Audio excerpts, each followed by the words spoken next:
I'm here today with the Johnny 5 robot, and this is not really real technical Lego. So let's see if you should buy something like this, because this is technical Lego and this is the Johnny 5 robot. It is actually pretty cool. You can turn it on and it has like a motor in here and it charges with a micro USB.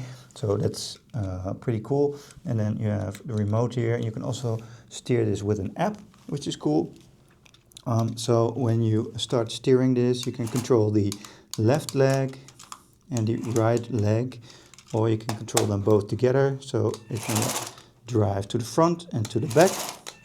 So the overall premise of this robot is pretty cool. You can also turn its head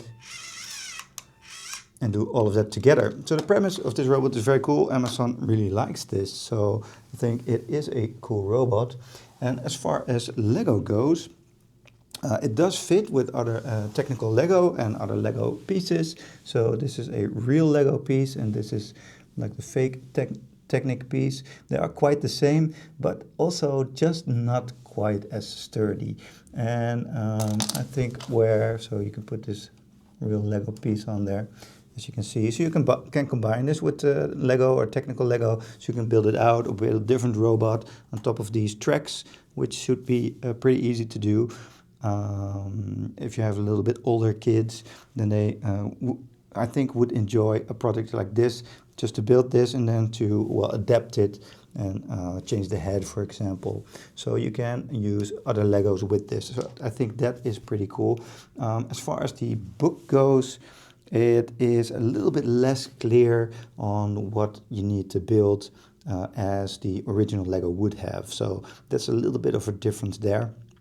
Whereas, for example, you have this like very light blue and then this gray, and it's just very unclear if you look for like the light blue or the gray, because they're both pretty gray in the book.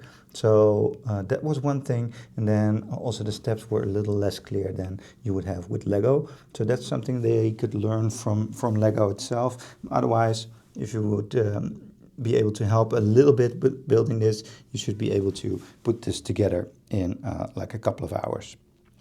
There are 6 bags in here, so a lot of Lego or fake Lego pieces.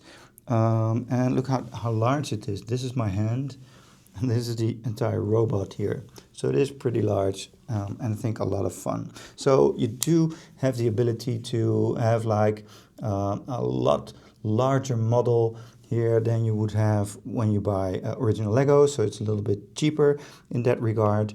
And also I think something like this, I haven't seen that from Lego. So they used to have like a robot, but they discontinued it. So it also gives you like the option to buy something in a little bit of a different format. So that's also cool. Especially here, they also could learn from like really have like these triple layers to really make sure that it's nice and secure. You can see this already opens up just a little bit, and especially in a moving robot, I think being able to have that nice and secure, this is a little bit of a frustration for my son, that this comes off a lot and then you need to go back to the manual and then rebuild it. But other than that, it has been working quite well for all this time. So should you buy off-brand Lego, I think there are some cool possibilities here, and it definitely works. You can definitely expand this with your regular Lego because it fits. So I say go for it.